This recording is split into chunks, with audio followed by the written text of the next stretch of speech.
ঠাকুর বলছেন, সকলেই তাকে ডাকছে, দেশাদেশির দরকার নাই। কেউ বলছে সাকার, কেউ বলছে নিরাকার। আমি বলি, যার সাকারে বিশ্বাস সে সাকারই চিন্তা করুক, যার নিরাকারে বিশ্বাস সে নিরাকার চিন্তা করুক।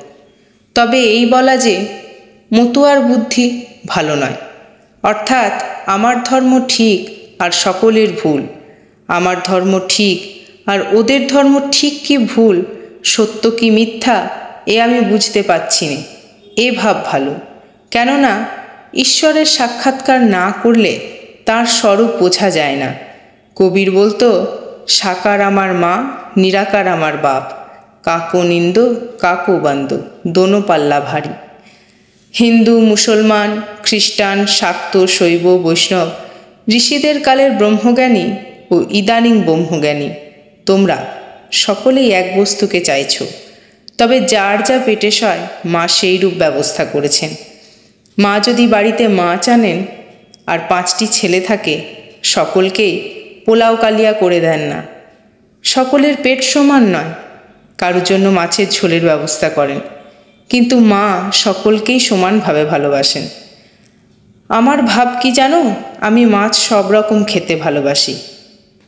আমি মাছ ভাজা, হলুদ দিয়ে মাছ, টকের মাছ, বাটি চচ্চড়ি এসব তাতেই আছি।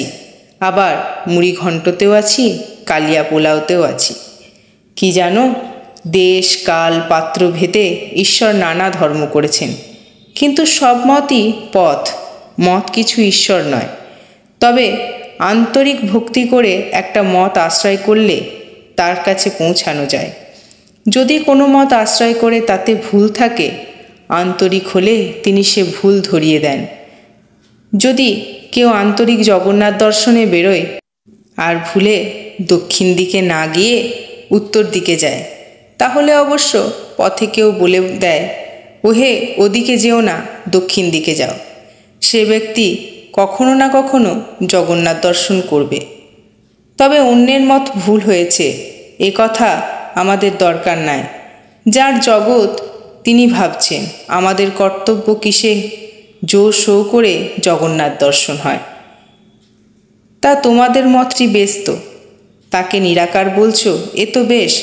মিছরির রুটি সিধে করে খাও আর করে খাও, মিষ্টি লাগবে। তবে মতুয়ার বুদ্ধি ভালো নয়।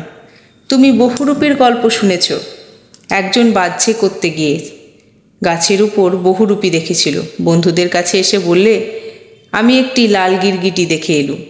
তার বিশ্বাস একেবারে পাকা লাল। আর একজন সেই গাছতলা থেকে এসে বললে যে সে একটি সবুজ গিরগিটি দেখে এলুম। তার বিশ্বাস একেবারে পাকা সবুজ। কিন্তু যে গাছতলায় বাস করত সে এসে বললে, তোমরা যা বলছো সব ঠিক, তবে জানোয়ারটি কখনো লাল, কখনো সবুজ, কখনো হলদে, কখনো কোনো রং থাকে না। বেদে তাকে সগুণ নির্গুণ দুই বলা হয়েছে। তোমরা নিরাকার বলছো, একঘেয়ে। তা হোক, একটা ঠিক জানলে অন্যটাও জানা যায়। তিনিই জানিয়ে দেন। তোমাদের এখানে যে আসে সে একেও জানে ওকেও জানে। ঠাকুর বিজয়কে বলছেন, তুমি সাকারবাদীদের সঙ্গে মেশো বলে তোমার নাকি বড় নিন্দা হয়েছে। যে ভগবানের ভক্ত তার কুটস্থ বুদ্ধি হওয়া চাই। যেমন কামার শালের নাই, হাতুড়ির ঘা অনবরত পড়ছে তবু নির্বিকার। অসৎ লোকে তোমাকে কত কি বলবে, নিন্দা করবে। তুমি যদি আন্তরিক ভগবানকে চাও তুমি সব সহ্য করবে। দুষ্ট লোকের মধ্যে থেকে কি আর ঈশ্বর চিন্তা হয় না? দেখো না, ঋষিরা বনের মধ্যে ঈশ্বরকে চিন্তা করত। চারিদিকে বাঘ, ভাল্লুক, নানা হিংস্র জন্তু। অসৎ লোকের বাঘ ভাল্লুকের স্বভাব, তেড়ে এসে অনিষ্ট করবে। এই কয়েকটির কাছ থেকে সাবধান হতে হয়। প্রথম, বড় মানুষ, টাকা, লোকজন অনেক মনে করলে তোমার অনিষ্ট করতে পারে, তাদের কাছে সাবধানে কথা কইতে হয়। হয়তো যা বলে সাই দিয়ে যেতে হয়। তারপর কুকুর, যখন কুকুর তেড়ে আসে কি ঘেউ ঘেউ করে তখন দাঁড়িয়ে মুখের আওয়াজ করে তাকে ঠান্ডা করতে হয়। তারপর ষাঁড় গুঁতুতে এলে তাকেও মুখের আওয়াজ করে ঠান্ডা করতে হয়। তারপর মাতাল, যদি রাগিয়ে দাও তাহলে বলবে তোর 14 পুরুষ, তোর হ্যান ত্যান বলে গালাগালি দেবে। তাকে বলতে হয়, কি খুড়ো কেমন আছো?